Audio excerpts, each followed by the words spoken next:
Good evening, children. How are you all? Hope you are keeping fine. Welcome to today's maths class. കഴിഞ്ഞ ക്ലാസ്സിൽ നമ്മൾ പഠിച്ച കാര്യങ്ങൾ ഓർക്കുന്നുണ്ടോ?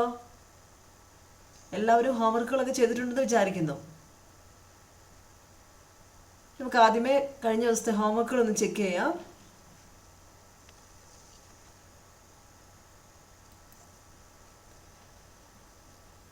First question.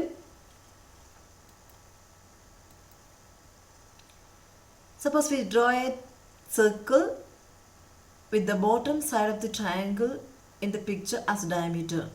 Find out whether the top corner of each triangle is inside the circle, on the circle or outside the circle. Question clear ആണോ?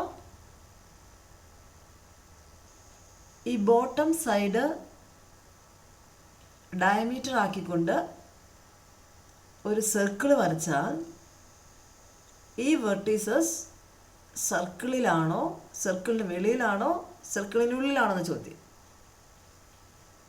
ഒന്നുകൂടി പറയാം. Suppose we draw a circle with the bottom side of triangle in the picture as diameter. ഈ bottom side വ്യാസമാക്കിക്കൊണ്ടൊരു വൃത്തം വരച്ചാൽ ഈ vertex സർക്കിളിൻ്റെ എവിടെയായിരിക്കും? Is this inside the circle, outside circle or on the circle? And second vertex is also same. Okay, answer കിട്ടിയായിരുന്നോ? നിങ്ങളുടെ answer എന്തായിരുന്നു? ഈ വെർട്ടെക്സിൻ്റെ പൊസിഷൻ എവിടെയായിരിക്കും? ഈ വെർട്ടെക്സിൻ്റെ ആംഗിൾ മെഷർമെൻറ്റ് 110 ആണ്, 110 ഡിഗ്രി ആണ്. ഇത് വ്യാസമായി ഡയമീറ്ററായി വരയ്ക്കുന്ന സർക്കിളിൻ്റെ ഉള്ളിലാണോ, സർക്കിളിലാണോ, സർക്കിളിന് വെളിയിലാണോ ഈ പോയിന്റ്? എന്തായിരിക്കും ആൻസർ? ഇത് 110 ഡിഗ്രിയാണ്. ഇത് ഒബ്റ്റ്യൂസ് ആംഗിൾ ആണ്, ബൃഹത് കോണാണ്. വ്യാസം അഗ്രബിന്ദുക്കളായി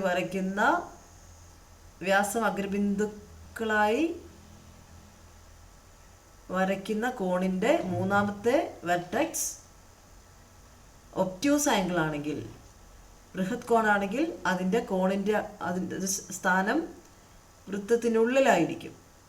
കറക്റ്റ് ആൻസർ ആണോ? Second one. ഈ കോണിൻ്റെ പ്രത്യേകത എന്താണ്? This is right angle. ഇത് ഡയമീറ്ററായി വരയ്ക്കുന്ന സർക്കിളിൽ എവിടെയായിരിക്കും ഇതിൻ്റെ പൊസിഷൻ? ഓൺ സർക്കിളാണ്, നമ്മൾ പഠിച്ചതാണ് അല്ലേ?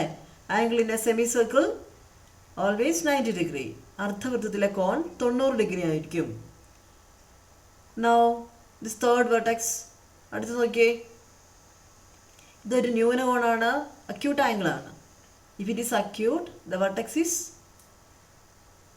Outside the circle.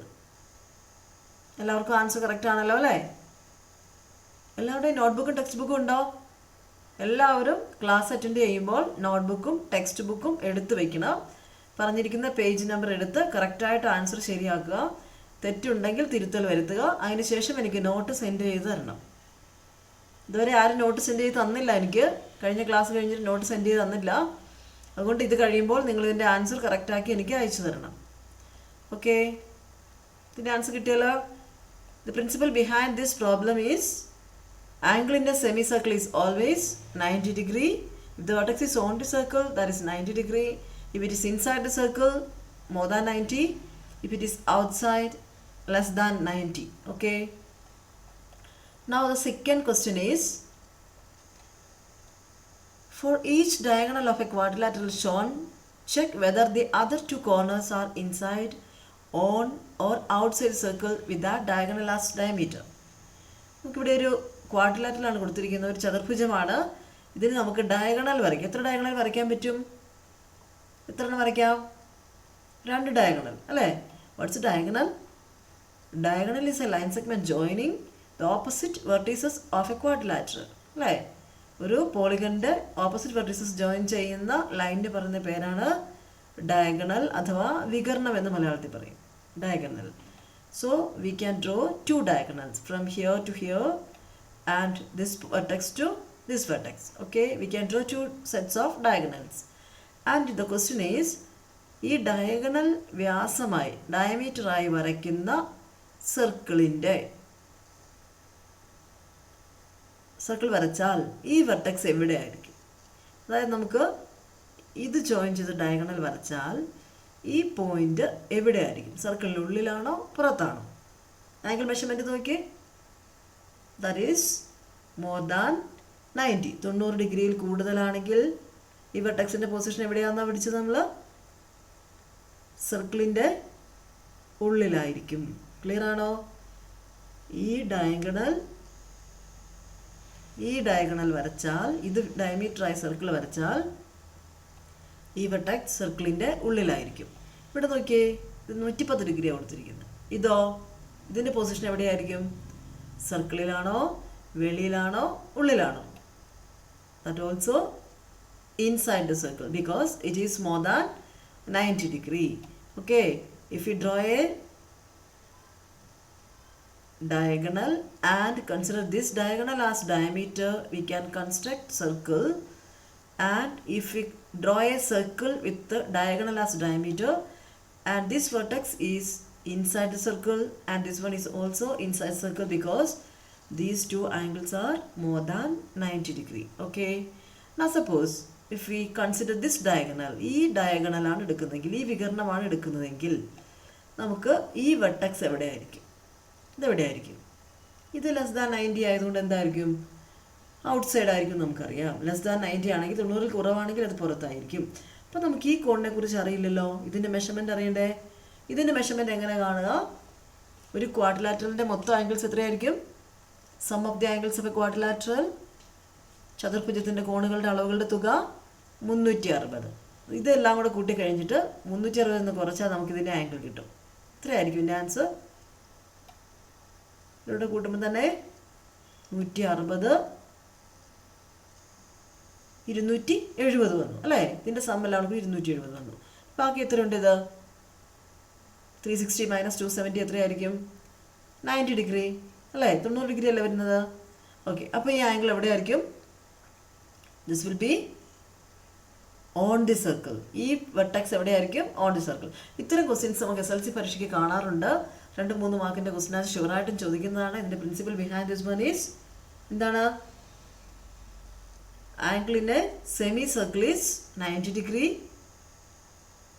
If the third vertex of the triangle is inside circle, that is obtuse angle. And if it is outside, acute angle. Okay, acute ആണെങ്കിൽ പുറത്തായിരിക്കും, ഒബ്റ്റ്യൂസ് ആണെങ്കിൽ ഇൻസൈഡ് ആയിരിക്കും. 90 ഡിഗ്രി ആകുമ്പോൾ അത് on the circle ആയിരിക്കും എന്ന് മനസ്സിലാക്കാം. Okay, so നമ്മുടെ അടുത്ത ക്വസ്റ്റ്യൻ,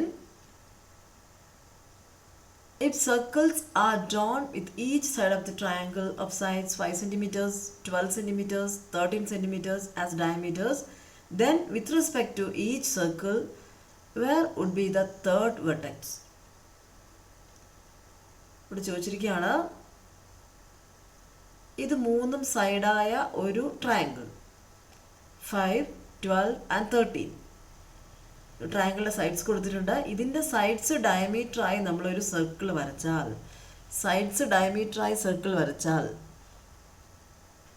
ഈ വെർട്ടെക്സിൻ്റെ പൊസിഷൻ സർക്കിളിൽ എവിടെയായിരിക്കും എന്ന് ചോദിച്ചിരിക്കുന്നത്. സെയിം ടൈപ്പ് ഓഫ് ക്വസ്റ്റ്യൻ തന്നെയാണ് അല്ലേ? അതേപോലെ തന്നെ ക്വസ്റ്റ്യൻ അല്ലേ? 5, 12, 13 എന്നീ വശമുള്ള ഒരു ത്രികോണം വരച്ചാൽ, ത്രികോണത്തിൻ്റെ വശങ്ങൾ ഡയമീറ്ററായി വ്യാസമായി വൃത്തങ്ങൾ വരച്ചാൽ ആ സർക്കിൾസിൻ്റെ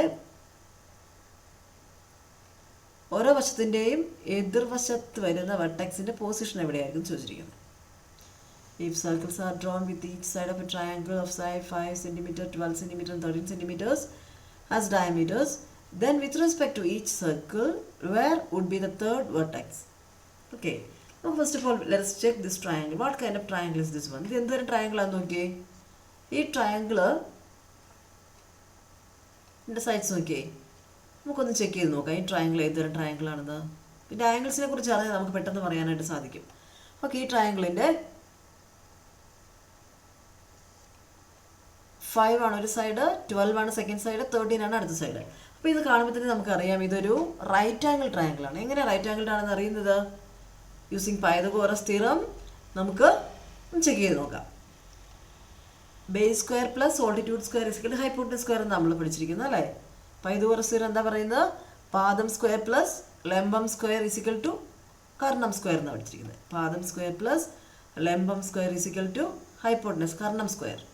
ഇവിടെ ബേസ് ആയിട്ട് വരുന്നത് അങ്ങനെയാണെങ്കിൽ ഏറ്റവും ചെറുതായിരിക്കും അല്ലേ, 5 square plus second smallest side എന്ന് പറയുന്നത് 12 ആണ്. സോ 12 സ്ക്വയർ ഈക്വൽ ടു എന്താന്ന് നോക്കിയേ, 5ൻ്റെ സ്ക്വയർ 25 ആണ്, 12ൻ്റെ സ്ക്വയർ 144 ആണ്. So equal to sum of these two എത്രയാണെന്ന് നോക്കി, 169 വന്നിരിക്കുന്നത് കണ്ടോ. അത് 13ൻ്റെ സ്ക്വയർ അല്ലേ, ദാറ്റ് ഇസ് തേർഡ് സൈഡ് ആണല്ലോ. അപ്പോൾ നമ്മുടെ ത്രികോണത്തിൻ്റെ സൈഡ്സ് ഏതൊക്കെയായിരുന്നു, 5, 12 ആൻഡ് 13 കണ്ടോ. 5ൻ്റെ സ്ക്വയറും 12ൻ്റെ സ്ക്വയറും കൂട്ടിയപ്പോൾ നമുക്ക് എന്ത് കിട്ടി, 13ൻ്റെ സ്ക്വയർ ആണ് കിട്ടിയത്. സോ ഈ ട്രയാങ്കിൾ എന്താന്ന് പറഞ്ഞേ, so this triangle is a right angle triangle. ഇതൊരു റൈറ്റ് ആംഗിൾ ട്രയാങ്കിൾ ആണ്. റൈറ്റ് ആംഗിൾ ട്രയാങ്കിൾ ആണെങ്കിൽ നമുക്ക് എന്ത് പറയാൻ പറ്റും, റൈറ്റ് ആംഗിൾ ട്രയാങ്കിൾ ആണെങ്കിൽ എന്ത് പറയാൻ പറ്റും, ഇതിൻ്റെ ഒരു ആംഗിൾ എന്തായിരിക്കും, 90 ഡിഗ്രി ആയിരിക്കും കേട്ടോ. 90 ഡിഗ്രി എവിടെയായിരിക്കും, 13 ഏറ്റവും വലിയ വശത്തിൻ്റെ ഓപ്പോസിറ്റ് സൈഡ് 90 ഡിഗ്രി ആയിരിക്കും. ക്ലിയർ ആണല്ലോ അല്ലേ, ക്ലിയർ ആണോ. നമുക്ക് തന്നിരിക്കുന്ന ട്രയാങ്കിളിൻ്റെ സൈഡ്സിൽ ഞാൻ ഇങ്ങനെ വരച്ചു, 5, 12, 13 എടുത്ത് ഏറ്റവും വലുത് ഇങ്ങനെ വരച്ചു. അപ്പോൾ ഇത് ബേസും ഓൾട്ടിറ്റ്യൂഡിൻ്റെ സ്ക്വയർ എടുത്തപ്പോൾ നമുക്ക് ഹൈപ്പോട്ടനസിൻ്റെ സ്ക്വയർ കിട്ടിയതിനാൽ എന്ത് പറയാം, ഇതൊരു റൈറ്റ് ആംഗിൾ ട്രയാങ്കിളാണ്, മട്ട ത്രികോണമാണ്. അങ്ങനെയാണെങ്കിൽ ഒരു കോൺ 90 ആയിരിക്കുമല്ലോ. അങ്ങനെയാണെങ്കിൽ 13 ഡയമീറ്ററായി ഞാനൊരു സർക്കിൾ വരച്ചാൽ, 13 ഡയമീറ്ററായി ഞാനൊരു സർക്കിൾ വരച്ചാൽ ഈ വെർട്ടെക്സ് ഇതിലെ കടന്നു പോകും, സർക്കിളിലെ പോയിന്റ് ആയിരിക്കില്ലേ, ബിക്കോസ് ഇറ്റ്സ് 90 ഡിഗ്രി അല്ലേ. Angle in a semi circle is 90 degree. ഇത് ഡയമീറ്റർ ആയിട്ടാണ് വരച്ചത്, അപ്പോൾ ഇത് ആയിരിക്കും. ഇനി നോക്കിയേ, ഞാൻ ഈ 12 ഡയമീറ്ററായി ഞാൻ വരച്ചാൽ ഈ പോയിന്റ് എവിടെ ആയിരിക്കും, സർക്കിളിനുള്ളിലാണോ, വെളിയിലാണോ, സർക്കിളിലാണോ. ഈ ആംഗിൾ എന്തെങ്കിലും പ്രത്യേകതയുണ്ടോ, ഇത് ഓൾറെഡി 90 ഡിഗ്രി ആയി. അപ്പോൾ ഈ രണ്ട് ആംഗിൾസും എങ്ങനെയായിരിക്കും, ഇത് രണ്ടും അക്യൂട്ട് ആംഗിൾസ് ആയിരിക്കും. 90 കുറവല്ലേ, ഇത് രണ്ടും കൂടി കൂട്ടുമ്പോഴല്ലേ 90 വരത്തുള്ളൂ. അങ്ങനെയാണെങ്കിൽ ഈ ആംഗിളും ഈ ആംഗിളും എന്തായിരിക്കും, 90-നേക്കാൾ കുറവായിരിക്കും. ഓക്കെ, അപ്പോൾ ഇത് ഒരു ന്യൂനകോണാണ്, അക്യൂട്ട് ആംഗിളാണ്. സോ ഈ പൊസിഷൻ എവിടെയായിരിക്കും, ഇത് ഡയമീറ്ററായി, ഇത് വ്യാസമായി വരയ്ക്കുന്ന വൃത്തത്തിൻ്റെ വെളിയിലായിരിക്കും ഈ പോയിന്റ്. ക്ലിയർ അല്ലേ. അതുപോലെ നോക്കിയേ, ഇത് വ്യാസമായി വരച്ചാലോ, ഇത് ഡയമീറ്റർ ആക്കി വരച്ചാൽ ഈ പോയിന്റ് എവിടെയായിരിക്കും, ഇതും സർക്കിളിന് വെളിയിലായിരിക്കും. അപ്പോൾ ഇത് മാത്രമായിരിക്കും സർക്കിൾ വരുന്നത്. കാരണം എന്നാ, ഇത് 90 ഡിഗ്രി ആയതുകൊണ്ട്. ഇത് മോർ ദാൻ 90 ആണെങ്കിൽ അകത്തായിരിക്കും, 90 ആണെങ്കിലും സർക്കിളിലായിരിക്കും, ലെസ് ദാൻ 90 ആണെങ്കിൽ അത് സർക്കിളിന് വെളിയിലുമായിരിക്കും. അപ്പോൾ ഇതാണ് നമ്മുടെ അടുത്ത ക്വസ്റ്റ്യൻ എന്ന് പറയുന്നത്. ഇനി ഒരു ക്വസ്റ്റ്യൻ കൂടി ഉണ്ടായിരുന്നു, ഈ ക്വസ്റ്റ്യൻ കൂടെ ട്രൈ ചെയ്തായിരുന്നോ. ഇതിൻ്റെ കണ്ടീഷൻ എന്തായിരുന്നു, ഈ ക്വസ്റ്റ്യൻ്റെ ഇതിൻ്റെ കണ്ടീഷൻ എന്തായിരുന്നു ഓർക്കുന്നുണ്ടോ. അതായത് 2 വൃത്തങ്ങൾ നമുക്കിവിടെ കാണാം, 2 വൃത്തങ്ങൾ കാണാൻ സാധിക്കും. 2 വൃത്തങ്ങൾക്കൊരു പ്രത്യേകതയുണ്ട്. എന്തായിരുന്നു, വലിയ സർക്കിളിൻ്റെ ഡയമീറ്ററിൻ്റെ പകുതി ഡയമീറ്ററുള്ള ചെറിയ സർക്കിൾ, വലിയ സർക്കിളിൻ്റെ ഡയമീറ്ററിൻ്റെ പകുതി ഡയമീറ്ററുള്ള ചെറിയ സർക്കിൾ. ഓക്കെ, ഇപ്പോൾ രണ്ടിൻ്റെ റിലേഷൻ മനസ്സിലായല്ലോ. Diameter of small circle is half the diameter of the big circle. 2 circles ഉണ്ട്. പിന്നെ വരച്ചിരിക്കുന്നത് ഇതൊരു കോഡാണ്. BF ഇസ് എ കോഡ് of small circle and BE is the കോഡ് ഓഫ് ലാർജ് സർക്കിൾ. വലുതിൻ്റെയും ചെറുതിൻ്റെയും ഓരോ കോഡുകൾ കൊടുത്തിട്ടുണ്ട്. നമുക്ക് പ്രൂവ് ചെയ്യേണ്ടത് ഈ പോയിന്റ്, അതായത്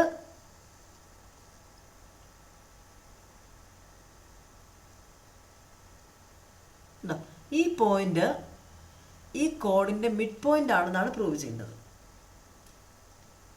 അതായത് ഈ point F is the mid point of BE. നമുക്ക് കണ്ടുപിടിക്കേണ്ടത് ഇതാണ്, F BEയുടെ മിഡ് പോയിന്റ് ആണെന്ന് പ്രൂവ് ചെയ്യണം. നമ്മുടെ കയ്യിൽ ആകെയുള്ളത് 2 സർക്കിൾസ് ആണുള്ളത്, കൂടാതെ ഒരു കോഡ് വരച്ചിട്ടുണ്ട്. ഈ സർക്കിളിനെ മുട്ടുന്ന ഈ പോയിന്റ് മിഡ് പോയിന്റ് ആണെന്നാണ് പ്രൂവ് ചെയ്യേണ്ടത്. അതിനായിട്ട് ഞാനിപ്പോൾ ഇവിടെ എന്ത് ചെയ്തു, ഈ AF ജോയിൻ ചെയ്തു, CE ജോയിൻ ചെയ്തു. ഇത് രണ്ടും ഞാൻ ജോയിൻ ചെയ്തതാണ്. ടെക്സ്റ്റ് ബുക്കിൽ അതില്ലല്ലോ, ക്വസ്റ്റ്യനിൽ അതില്ലല്ലോ. FAയും ECയും ഞാൻ ജോയിൻ ചെയ്തിട്ടുണ്ട്, കണ്ടോ. അപ്പോൾ എനിക്കിവിടെ 2 ട്രയാങ്കിൾസ് കിട്ടി. ട്രയാങ്കിളിൻ്റെ പേര് ഏതൊക്കെയാണ്, BCE എന്ന വലിയ ട്രയാങ്കിൾ, BCE എന്ന വലിയ ട്രയാങ്കിളും BFA എന്ന ചെറിയ ട്രയാങ്കിളും. 2 ട്രയാങ്കിൾ കിട്ടിയില്ലേ. ഈ 2 ട്രയാങ്കിൾസിൻ്റെയും എന്തെങ്കിലും പ്രത്യേകത കാണുന്നുണ്ടോ, ഇപ്പോൾ നമ്മൾ പഠിച്ച ക്ലാസ്സിൽ വെച്ച എന്തെങ്കിലും കാര്യം പ്രത്യേകതയുണ്ടോ. BFA എന്ത് ട്രയാങ്കിൾ അത് പറയാമോ, BFA. ഈ ട്രയാങ്കിൾ എന്ത് തരവാ, ഇതൊരു റൈറ്റ് ആംഗിൾഡ് അല്ലേ. കാരണം എന്താ, AB is the diameter and F is a point on the small circle. So this triangle is right angle triangle. Okay. So the right angle ആയിരിക്കും. ക്ലിയർ അല്ലേ? എഫ് എന്ന angle എന്തായിരിക്കും? Right angle 90 degree ആയിരിക്കും. Now let's consider BEC. Next triangle BEC. വലിയ triangle നോക്കിയേ. ഈ triangle നോക്കിയേ. BC എന്തായിരുന്നു? വലിയ സർക്കിളിൻ്റെ ഡയമീറ്റർ, വ്യാസമാണ്. ഉണ്ടോ? BC വലിയ സർക്കിളിൻ്റെ വ്യാസമാണ്. അങ്ങനെയാണെങ്കിൽ ഈ BCയുടെ ഉണ്ടോ E എന്ന പോയിന്റ് എത്രയായിരിക്കും? ബി എന്ന ഈ ആംഗിൾ എത്രയായിരിക്കും? ഇതും 90 അല്ലേ? Angle in a semi circle is 90 degree. അങ്ങനെയാകുമ്പോൾ ഈ ചെറിയ ട്രയാങ്കിളും വലിയ ട്രയാങ്കിളും രണ്ട് മട്ടത്രികോണങ്ങളാണ്. രണ്ടും റൈറ്റ് ആംഗിൾ ട്രയാങ്കിൾസ് ആണെന്ന് മനസ്സിലായി. ഇത്രയും ക്ലിയർ ആയോ? അങ്ങനെയാണെങ്കിൽ ഈ ആംഗിളും റൈറ്റ് ആംഗിൾ ആണെങ്കിൽ what about AF and EC? AFും ECയും എങ്ങനെയായിരിക്കും? ഈ രണ്ട് ലൈൻസും എന്തായിരിക്കും? സമാന്തരമായിരിക്കും, പാരലൽ ആയിരിക്കും. ശരിയല്ലേ? ഇത് 90 ഡിഗ്രി അല്ലേ? 90 ഡിഗ്രി. ചെരുവുകൾ ശരി, കറക്റ്റ് അല്ലേ? അപ്പോൾ ഇത് രണ്ടും എന്തായിരിക്കും? 90 ഡിഗ്രി ആയതുകൊണ്ട് ഈ ലൈൻസ് രണ്ടും എന്തായിരിക്കും? പാരലൽ ലൈൻസ് ആയിരിക്കും. കഴിഞ്ഞ വർഷം നമ്മൾ ഒരു ഭാഗം പഠിച്ചിട്ടുണ്ടോ? 9ാം ക്ലാസ്സിൽ പഠിച്ചൊരു കാര്യമുണ്ട്, ഓർമ്മിക്കുന്നുണ്ടോ? BC ഡയമീറ്റർ ആണെങ്കിൽ A മിഡ് പോയിന്റ് ആണല്ലോ. ഒരു ത്രികോണത്തിൻ്റെ ഒരു വശത്തിൻ്റെ മിഡ് പോയിന്റിൽ കൂടി വരയ്ക്കുന്ന വര മൂന്നാമത്തെ വശത്തിന് സമാന്തരമാണെങ്കിൽ ഈ വര രണ്ടാമത്തെ വശത്തിൻ്റെ മധ്യബിന്ദുവിലൂടെ കടന്നു പോകും. കഴിഞ്ഞ വർഷം പഠിച്ചതാണ്, ഓർക്കുന്നുണ്ടോ? ഒരു ത്രികോണത്തിൻ്റെ ഏതെങ്കിലും ഒരു വശത്തിൻ്റെ മധ്യബിന്ദുവിലൂടെ വരയ്ക്കുന്നതും മൂന്നാമത്തെ വശത്തിന് പാരലലായി വരച്ചിരിക്കുന്നതുമായ വര രണ്ടാമത്തെ വശത്തെ എന്ത് ചെയ്യുന്നു? ബൈസെക്റ്റ് ചെയ്യുന്നു, മിഡ് പോയിന്റിൽ കൂടി കടന്നു പോകുന്നു. ഓർക്കുന്നുണ്ടോ? അങ്ങനെയാകുമ്പോൾ നമുക്ക് എന്ത് പറയാൻ പറ്റും? BF = FE എന്ന് പറയാൻ പറ്റും. ഉണ്ടോ? അപ്പോൾ ഇത് കഴിഞ്ഞ വർഷം പഠിച്ച ഒരു കാര്യവുമായിട്ട് ബന്ധപ്പെടുത്തിയാണ് പറഞ്ഞിരിക്കുന്നത്. ഈ വർഷത്തെ ഇത് മാത്രമേ ഉള്ളൂ. Angle in a semi circle is 90 degree. ഈ പോയിന്റ് മനസ്സിലായല്ലോ? അപ്പോൾ ഇത് നിങ്ങൾക്കിത് പ്രൂവ് ചെയ്യാം. അതിനായിട്ട് നമ്മൾ ചെയ്യേണ്ടത് FAയും ECയും യോജിപ്പിക്കുക. രണ്ട് ത്രികോണങ്ങൾ കിട്ടും. അത് രണ്ടും റൈറ്റ് ആംഗിൾഡാണെന്ന് നമ്മൾ ഇപ്പോൾ പഠിച്ച കാര്യം വെച്ച് നമ്മൾ പറഞ്ഞു. റൈറ്റ് ആംഗിൾഡ് ആയതുകൊണ്ട് ഈ ട്രയാങ്കിളിൻ്റെ ബേസും ഈ ട്രയാങ്കിളിൻ്റെ ബേസും എന്തായിരിക്കും? പാരലലാണ്. അപ്പോൾ നമ്മൾ കഴിഞ്ഞ 9ാം ക്ലാസ്സിൽ പഠിച്ചൊരു പോയിന്റിലേക്ക് പോയി. പാരലലാണെങ്കിൽ അപ്പോൾ നമുക്ക് പറയാം ഇത് ഈ സൈഡിനെ എന്ത് ചെയ്യുന്നു? ബൈസെക്റ്റ് ചെയ്യുന്നുണ്ട്. ഏത് ലൈനാണ്? ഈ ലൈനിൻ്റെ ഈ വശത്തിൻ്റെ മധ്യബിന്ദുവിലൂടെ വരയ്ക്കുന്നതും മിഡ് പോയിന്റ് കൂടി കടന്നു പോകുന്നതും തേർഡ് സൈഡിൻ്റെ പാരലലും ആണെങ്കിൽ that line will pass through the midpoint of the second sides. Okay? ഇപ്പോൾ ഈ ആൻസറും കിട്ടിയെന്ന് വിചാരിക്കുന്നു. അപ്പോൾ ഇനി ആ പേജിൽ കുറച്ച് ഹോംവർക്ക് കൂടി ഉണ്ട്, നിങ്ങൾ അതും കൂടി ഒന്ന് കംപ്ലീറ്റ് ആക്കണം. ഇനി നമുക്ക് ഇന്ന് പഠിക്കാൻ പോകുന്ന topic code angles and arc. Code angles and arc. അപ്പോൾ നമുക്ക് ജിയോജിബ്രയിൽ ഞാൻ നിങ്ങളെ ഒന്ന് കാണിച്ചു തരാം. Circle with centre and radius ഞാൻ എടുത്തു. ഞാനൊരു 3 സെൻറ്റിമീറ്റർ റേഡിയസ് ഉള്ള ഒരു സർക്കിൾ വരയ്ക്കുന്നു. സർക്കിൾ വരച്ചു. ഞാൻ ഇനി 2 പോയിന്റ്സ് മാർക്ക് ചെയ്ത് ഒരു കോഡ് വരയ്ക്കുന്നു. നിങ്ങൾക്കറിയാം കോഡ് എന്താണ്?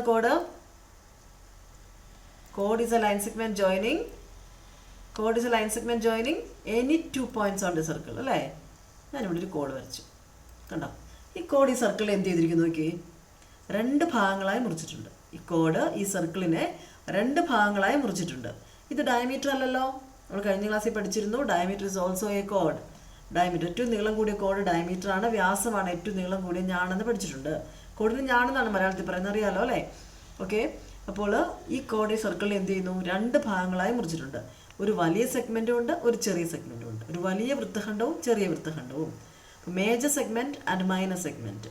ഇനി ഞാൻ ചെയ്യാൻ പോകുന്നത്, ഇതിൽ ഞാനൊരു പോയിന്റ് മാർക്ക് ചെയ്യുക. ഈ വലിയ സെഗ്മെൻറ്റിൽ ഞാനൊരു പോയിന്റ് മാർക്ക് ചെയ്യുന്നു.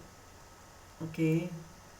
ഇനി ഞാനിതിനെ ലൈൻ സെഗ്മെൻറ്റ് ഉപയോഗിച്ചൊന്ന് ജോയിൻ ചെയ്യുന്നു.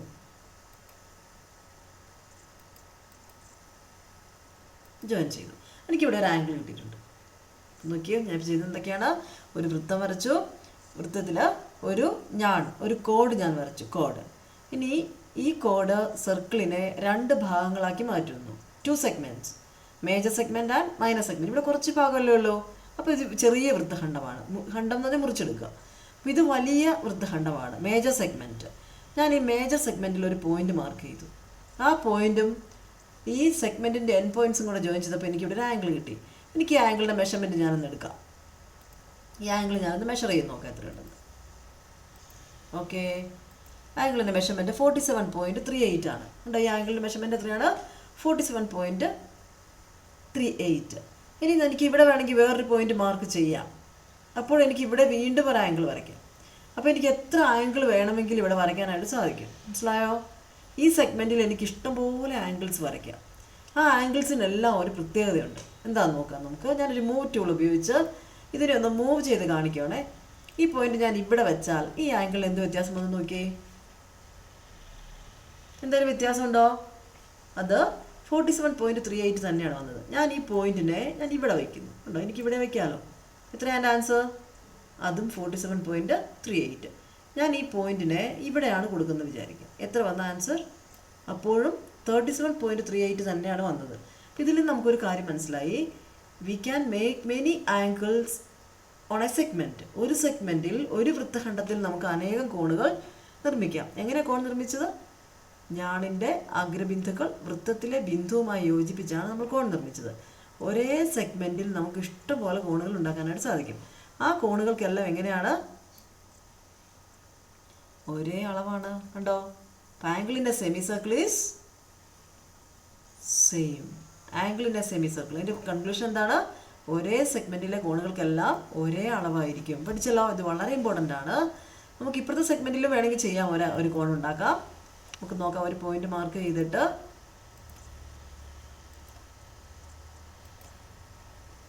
ഒരു സെഗ്മെന്റ് കൂടെ നമുക്ക് ചെയ്തേക്കാം.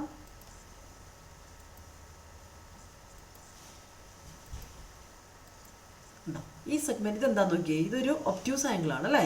അപ്പം ഇവിടെ നമുക്ക് ഈ രണ്ട് സെയിം അല്ല. ഉണ്ടോ? ഈ വശത്തുള്ള ആംഗിൾ വലുതാണ്, ഇത് ചെറുതാണ്. അപ്പോൾ ഇത് ഒരേ സെഗ്മെന്റിലെ ആംഗിൾസിനെല്ലാം ഒരേ വലുപ്പമായിരിക്കും. ഞാൻ ഈ പോയിന്റ് ഇങ്ങോട്ട് മൂവ് ചെയ്യിച്ചാൽ ഇവിടെ വരുന്ന ആംഗിൾ എല്ലാം എന്തായിരിക്കും? ഒരേ വലുപ്പമുള്ളതായിരിക്കും. ഓക്കെ, അപ്പോൾ ഇത്രയും കാര്യങ്ങളാണ് എനിക്ക് നിങ്ങളെ ഇന്ന് ഓർമ്മിപ്പിക്കാനുള്ളത്. നിങ്ങളിന്ന് പഴയ ഹോംവർക്കുകൾ ചെയ്യണം.